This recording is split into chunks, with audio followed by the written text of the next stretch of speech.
बाप और बेटे और रूह कुद्स के नाम में आमीन।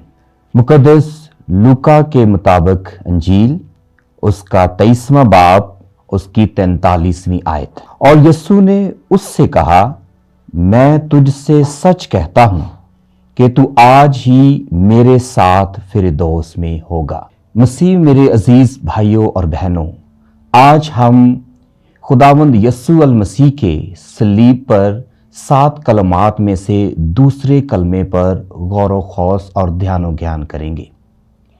जब खुदावंद यीशु अल मसीह ये अल्फाज अदा करते हैं कि तू आज ही मेरे साथ फिरदौस में होगा, तो ये अल्फाज खुदावंद यीशु अल मसीह ने एक डाकू को अदा किए और उसे नजात बख्शी। अब इस कलमे को समझने के लिए हमें चंद सवालों के जवाब देना होंगे। उनमें से पहला सवाल हमारे लिए ये हो सकता है कि खुदावंद यीशु अल मसीह को डाकुओं ही के दरमियान क्यों मसलूब किया गया। दूसरा सवाल, क्या दोनों डाकू यीशु मसीह पर लान तान कर रहे थे। तीसरा, उन दोनों में से एक ने नजात कैसे पाई। और तू आज ही मेरे साथ फिरदौस में होगा, इसका क्या मतलब है। आइए जानते हैं। पहला सवाल और उसका जवाब यह है कि खुदावंद यीशु अल मसीह को डाकुओं के दरमियान इसलिए सलीब दी गई क्योंकि सलीब पर जो भी अल्फाज अदा किए जा रहे थे, दर हकीकत खुदावंद यीशु अल मसीह नविश्तों में लिखी हुई बातों को दोबारा से दोहरा रहा था और लोगों को याद दिला रहा था कि जो नविश्तों में लिखा गया है अब वो उनके सामने पूरा हो रहा है। तो डाकुओं के दरमियान खुदावंद यीशु अल मसीह का मसलूब होना, ये नविश्तों में इशाया नबी जो खुदावंद यीशु अल मसीह से 700 साल पहले उसके आने की पेशन गोई करता है, वो अपने 53 बाब में और उसमें यूं फरमाता है। मैं आपके लिए ये आयत विरद करता हूं। इशाया नबी का सहीफा उसका 53 बाब और उसकी 12वीं आयत का दूसरा हिस्सा मैं पढ़ूंगा। और वो बद करदारों के साथ शुमार किया गया, बस उसने बथेरों के गुनाह उठा लिए और वो बद करदारों का शफी है। निविश्ते की ये बात क्योंकि मुकम्मल होनी थी, इसलिए खुदावंद यीशु अल मसीह डाकुओं के दरमियान, गुनाहगारों के दरमियान और बद करदारों के दरमियान मसलूब किया गया। दूसरा सवाल, क्या दोनों डाकू यीशु पर लान तान कर रहे थे। जी हां, कलाम में हम पढ़ते हैं कि जब खुदावंद यीशु अल मसीह सलीब पर कुर्बान हुआ तो दोनों डाकू यीशु पर तनकीद और उस पर लान तान कर रहे थे, तानाजनी कर रहे थे और उससे सवाल पूछ रहे थे, क्या तू अल मसीह है। अगर तू अल मसीह है तो खुद भी बच और हमें भी बचा। और इसी तरह वो खुदावंद यीशु मसीह को अपने अल्फाज से अजियत दे रहे थे और खुदावंद यीशु मसीह इन अल्फाज में अजियत में से गुजर रहा था। खुदावंद यीशु मसीह जिस्मानी तौर पर इस अजियत से गुजर रहा था क्योंकि ये अजियत कोई एक वक्त की नहीं, उस वक्त की थी जब से पतरस ने उसका इनकार किया। पतरस ने 3 दफा इनकार किया। उसके शागिर्दों ने, दोस्तों ने, तमाम प्यार करने वालों ने उसे तन्हा छोड़ दिया और उस बात के बाद दोबारा से खुदावंद यीशु अल मसीह इन अज़ियतनाक अल्फाज का सामना करता है।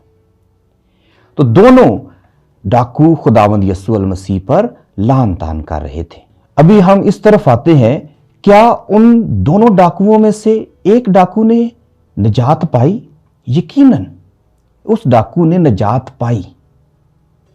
और जब हम इस निजात के अमल को समझने की कोशिश करते हैं तो हमारे सामने बहुत सारी ऐसी बातें हैं जिन्हें हमारे लिए जानना बड़ा अहम है।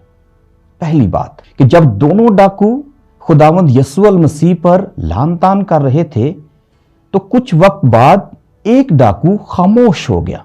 और जब हम कैथोलिक मसीही तालीमात की बात करते हैं تو جب یہ نقطہ میں دیکھتا ہوں تو مجھے سمجھ آتا ہے کہ کیتھولک مسیحی تعلیمات میں یہ عمل جو ابھی شروع ہونے والا تھا یہ اعتراف کا عمل ہے اور گناہوں سے پشیمانی کا عمل ہے، اور اس میں وہ سارا نظام جس میں ہم اپنے آپ کو تیار کرتے ہیں نظر آتا ہے۔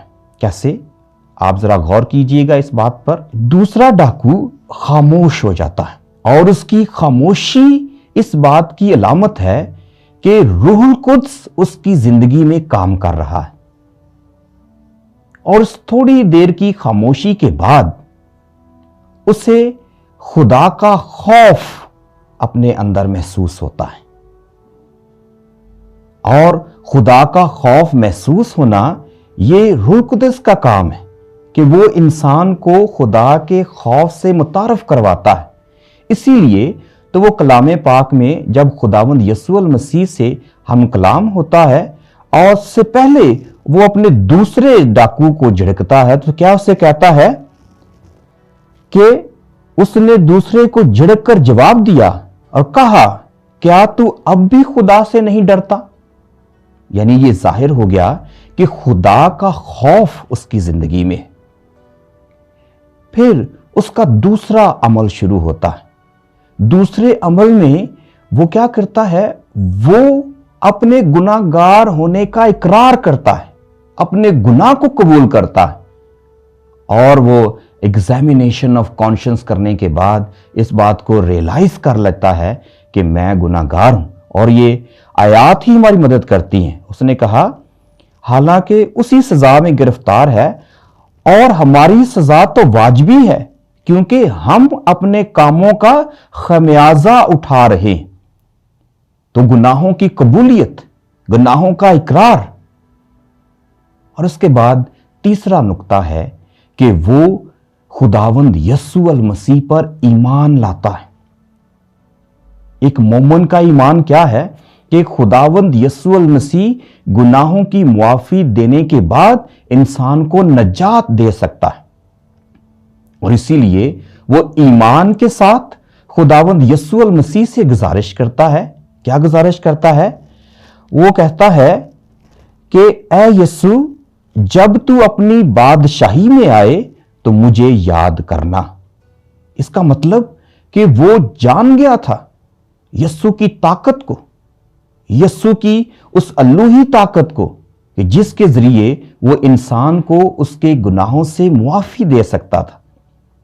اور جب اس نے یہ سارا عمل دہرا لیا، خدا کا خوف اس کی زندگی میں پیدا ہوا، اس نے گناہوں کا اقرار کیا، اور اس کے بعد یسوع المسیح پر ایمان رکھا، تو پھر اگلا نقطہ جو چوتھا ہے کہ خداوند یسوع المسیح اسے معافی دیتے ہیں، اسے معاف کرتے ہیں، اس کو اس کے گناہوں سے آزاد کرتے ہیں۔ اور جب یہ معافی ہو جاتی ہے تو پھر خداوند اس ڈاکو کو جو اپنے آپ کو گناہ گار تسلیم کر لیتا ہے، مان لیتا ہے، اس کو نجات دیتا ہے۔ خداوند یسوع المسیح کا صلیب پر یہ کلمہ کہ تو آج ہی میرے ساتھ فردوس میں ہوگا، یہ نجات کا کلمہ ہے۔ ہم سب کی زندگی کا مقصد ہی یہی ہے کہ یہ زمینی زندگی ختم کر کے ہم ہمیشہ کی زندگی میں داخل ہوں، خداوند یسوع المسیح کی قربت میں جائیں، اس کے ساتھ رہیں۔ یہ زمینی زندگی عارضی زندگی، حقیقی زندگی اور ابدی زندگی خداوند یسوع المسیح کی بادشاہت میں شامل ہونا ہے۔ اور خداوند یسوع المسیح کا دنیا میں آنے کا مقصد ہی یہی تھا کہ وہ دنیا میں آئے، گناہ گاروں کو ان کے گناہوں سے معافی دے، اور ان کو دوبارہ سے اس بادشاہی میں شامل کرے جو بنائے عالم سے انسانوں کے لیے بنائی گئی، جس سے انسان بے دخل ہوا، فردوس، ہمیشہ کی زندگی یا جنت۔ اس میں خداوند یسوع مسیح ہمیں شامل کرنا چاہتا ہے۔ اور جب ہم اس کلمے کو کیتھولک مسیحی تعلیمات کے ساتھ جوڑتے ہیں تو ہر کیتھولک مسیحی مومن کا یہی عمل ہونا چاہیے کہ وہ ان ایام میں جب یسوع کے دکھوں پر ہم غور و خوض کرتے ہیں تو ان ایام میں وہ اپنے گناہوں سے سچی توبہ کرے और इतराफ के साक्रामेंट के अमल से गुजरे।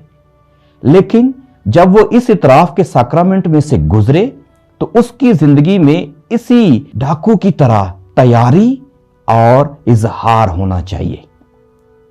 और इसीलिए खामोशी में अपने गुनाहों पर सोचें, सोच विचार करें और अपने आप को कबूल करें जो हमसे सरजद हो गया, हमारे गुनाहों। और उसके बाद खुदावंद यीशु मसीह पर कामल भरोसा कि वो हमें मुआफ कर सकता है और निजात दे सकता है।